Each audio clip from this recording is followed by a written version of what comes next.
And I got this report right here from Insider. MoviePass co-founder Stacy Spikes has bought the company back and is planning a relaunch. What? Beep, beep, beep, beep, beep. Yeah. Stacy Spikes has bought it back. This is nice. It's from the Insider. MoviePass, the movie ticket subscription service that became a sensation in the summer of 2017 before collapsing its epic fashion, is coming back. MoviePass co-founder Stacy Spikes was granted ownership of the company by Southern District of New York bankruptcy court judge who approved the sale on Monday, according to court documents reviewed by Insider. The financial transaction took place on Wednesday. Spike had placed a bid of an undisclosed amount to the trustee handling the bankruptcy, and I guess he got it. I can confirm that we acquired MoviePass out of a bankruptcy on Wednesday. Spike said in a statement to Insider, "We are thrilled to have it back and are exploring the possibility of relaunching soon. Our pursuit to reclaim the brand was encouraged by the continued interest from the movie-going community. We believe if done properly, theatrical subscription can play an instrumental role in lifting movie-going audiences to new heights." He got it for, this is Stacy Spikes right here, black dude. I didn't know this at first, but I'm definitely gonna be supporting now. I gotta support my brother. He got it for $250K, and so that's what's up. It's coming back. Did y'all use MoviePass? Let me know. But let me get the opinion on somebody else real quick. Seems like it's been a minute, but I'm happy to bring them in right now. Y'all know who it is. It's my boy, the living legend, Larry. What is good, my brother? How you doing, sir? What's up? Oh, man, I'm doing good, man. Yeah, I think this is a terrible time for him to bring back MoviePass. Really? Why? Why is that? Because nobody's trying to go to the movies. Oh, yeah? There's 3 people trying to go to the movies. You, who is it? Eman, and Lamont. Okay, well that's enough. Well, let's go ahead and hear from Lamont too, man. What's going on, my brother? Welcome to the show, man. What's up? What's up, man? What's up? How you doing, sir? Good, man. How you fellas doing? Pretty good, man. Pretty Hanging good. in. You know what it is, though. I think for real. With we were just about to jump into this MoviePass thing, Lamont. I was going to say, I think what he really could do is if they worked out some sort of like pass, like I was talking about before, where you could pay a certain amount like you do with MoviePass, like you used to do with MoviePass, instead of having to go to the movies, you can just watch them. You can stream those movies at home. That would work. Cool with Is he connected to anybody that can do that though, or is he going to try to create his own streaming platform? I have no idea. I don't know if it says anything down here like that. From what I read yesterday when we was talking about it, it's just basically talking about him recreating MoviePass and finding the correct fee and allowing people to go to the movies. He's not going to do it again where you can go every day. He done took that out. Oh, really? Yeah, it's not going to be an everyday thing. It's going to be somewhere where you get to do multiple days in a week, but not every day. Which that can still work, y'all. Trust me, that can still work, because they say the average, not people like me, you, Larry, E-Man, people that do this for a living, but the statistics said the average movie goer goes to the movie 1 time a month. Yeah. Mm-hmm. I mean, that's great for the MoviePass people, because you get them like sort of like in the gym model. They sign up for a subscription and then they don't use it. Right. Yeah. Or it's going to encourage some people to use it. Some people might be like, you know what? I'm going to go to the movie every week. But here's the problem. With so many streaming, with such great content on streaming and everybody creating a streaming apparatus. I mean, fellas, we didn't have this many streaming apparatuses 5 years ago. We've got Paramount is out there now trying to do big things. Mm-hmm. You've got Netflix, traditional. You still got your HBO, your Stars. Now you got Disney Plus in the game. You got all these streaming apparatuses. Is there behavior? This is what I asked you. is there going to be enough quality movies to go around to entice people to even buy MoviePass? That's what I want to know. That's a good question, man. Unfortunately, I don't think so. I don't either. No. I don't either. I don't either, which would lend you to want to follow Larry's idea. Have a thing where you can go to the movie, but be connected to some kind of a streaming service. And I told you guys like 6 months ago, Netflix is already working on this. And we talked a little bit about it last night. Netflix is working on this where they're going to start buying theaters and having movies in theaters and on their streaming platform. So we'll see. Yeah. We'll see how it plays out. See, when I talked about that, like, I don't know how many months ago, I got laughed off the channel. Really? When was this? Because I was agreeing with some. I was talking about B. I was talking about B when I was talking about this months ago. B. You said Netflix buying theaters? You need to get that hate out your whore. Nah, no. God, no hate over here. I'm just I don't know. I don't know. I mean, I know you love the theaters, B, but I truly believe that technology marches forward regardless of what you like and what you want to see it do. It's going to keep marching forward, and streaming is becoming the way of it's currently the way that most people consume their content now, and it's going to continue to be the way that people consume it, and even more so. And it's gotten to be a much more pleasant experience at home because now you don't have, you're not watching something on some little, 25-inch TV. You're watching stuff on big 75-inch TV screens, and anybody, you could have somebody that's broke on unemployment that can go to Walmart and buy a 50-inch TV for $199. So, I mean, everybody can afford them now. And I'm not saying that streaming isn't the future. I'm just saying that movie theaters aren't going away. No, they're not going away. But here is something that's going to wind up. I don't know if the movie theaters are trying to get in front of this. They should. But the next phase of movies, my fellas, is the metaverse. And let me give you the example. I started to bring this up last night, but we kind of got off sidetrack here. Both of you guys are familiar with Roblox, correct? The gaming app that kids can build their own worlds. It was your first rendition of the metaverse. You mean that little stock that we tried to tell everybody to buy back on IPO day, and then it went and hit over $100? Yeah, I'm talking about them. That little one? That little one. Did you guys know that they have already had 3 metaverse concerts? 3. They had 3. Yeah. Now, let me just tell you the most popular one. In their metaverse concert, they did a Lil Nas X concert. Fellas, 30 million people worldwide paid $100 to see him in their metaverse at a concert. Wow, that's crazy. Now I have been to a metaverse concert, and what's that doggone game? I used to play with my nephew all the time.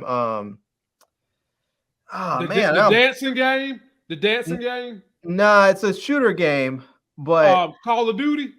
Nah, man, I gotta look it up now. Okay. But they had a number of concerts in there, and they were dope. I was like, I mean, it was dope. I couldn't believe it. I was like, I only showed up there because my nephew was like, come check it out, and I had a good time.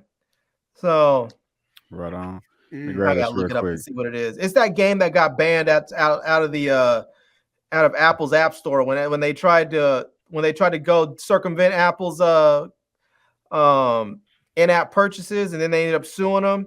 I can't think of the Fortnite. There it is. Comic Court put it in Comic Court, put it in there. Yeah. Fortnite. So I think Real James put it in there too. But Fortnite, they've had a number of those concerts in there, and they're actually a lot of fun. They are, man.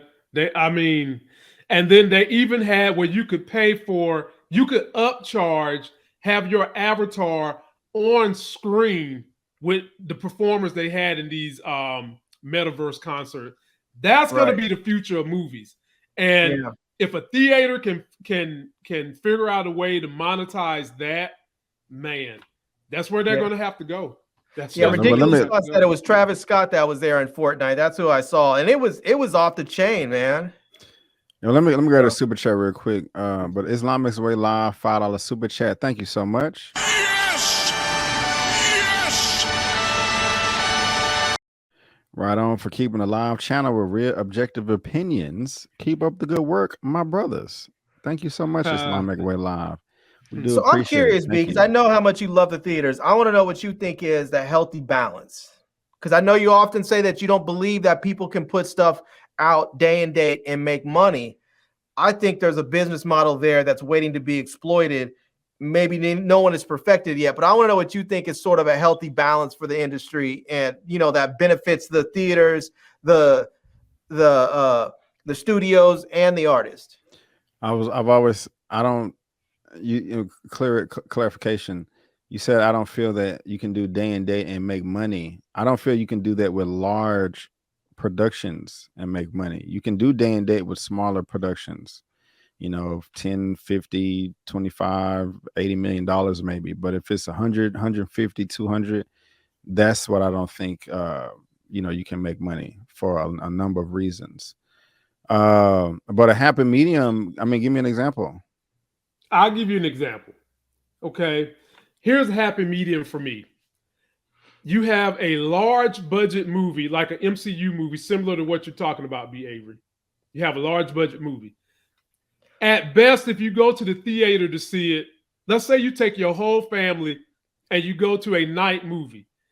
Let's say it's 5 people in your family. Mm-hmm. Let's say that you're going to pay $75 for that family of 5 just to see the movie. That's just the tickets. Let's just say that. For me, here would be a good scenario. If people really want to see the large budget movies, you have it in theaters and charge $75 to stream it. Everybody gets paid, and the people that want to stay home have a choice. That way, you're letting the free market take control. But here's the catch: do you think a lot of people is going to be willing to either pay the $75 to see it at home and have it for 2 weeks, or go to the movie theater and see it once? If you have a family of 5 people, then yeah. Okay. But if you have just like 2 or 3 people or 2 people, they're not going to want to pay $75 for that. So I don't know how that will work over the whole the scale of the population. Some people that don't want to go to the movie theater right now would for the right movie. But 75 is a bit pricey. But I said all that to say, find a price point that is more than what it would cost to go to the movie theater, but not $75, maybe $50 at best. Some price point where you're going to pay the premium to stay home and see the movie, versus you going out to see the movie. It depends on the title.